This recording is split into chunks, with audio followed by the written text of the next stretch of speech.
సత్యసాయి జిల్లా హిందూపురంలో దొంగలు బీభత్సం సృష్టించారు.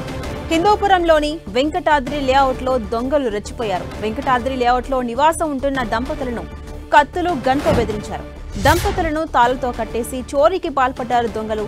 తల్లిదండ్రులను కట్టేసి గన్తో బెదిరిస్తున్న దొంగలను చూసిన పిల్లలు అరుస్తుండటంతో పిల్లలను అరిస్తే చంపేస్తామని బెదిరించారు. ఆ తర్వాత ఇంట్లోని 25 తులాల బంగారం ఎత్తుకెళ్లారు నలుగురు దొంగలు. అయితే వెళ్తూ దొంగలు చోరీ చేసిన తాలిబొట్టు, ఓ చైను ఇచ్చేసి వెళ్లారు.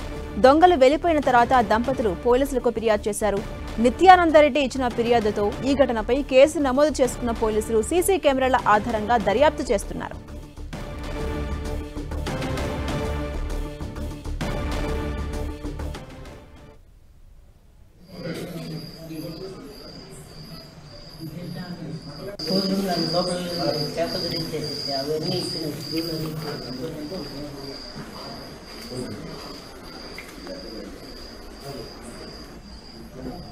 శ్రీ సత్యసాయి జిల్లా హిందూపురంలో దొంగలు బీభత్సం సృష్టించారు. హిందూపురంలోని వెంకటాద్రి లేఅవుట్లో దొంగలు ఒక్కసారిగా రెచ్చిపోయారు.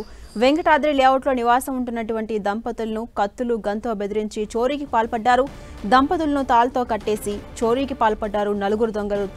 తల్లిదండ్రుల్ని కట్టేసి గన్తో బెదిరిస్తున్న దొంగలను చూసినటువంటి పిల్లలు ఒక్కసారిగా కేకలు వేశారు. అయితే ఆ పిల్లలను అరిస్తే చంపేస్తామని కూడా వారిని బెదిరించారు. ఆ తర్వాత ఇంట్లో ఉన్నటువంటి 25 తులాల బంగారాన్ని నలుగురు దొంగలు దోచుకెళ్లారు. అయితే వెళ్తూ దొంగలు చోరీ చేసినటువంటి తాలిబొట్టును, అలాగే ఒక చైన్ను వారికి ఇచ్చేసి వెళ్లారు.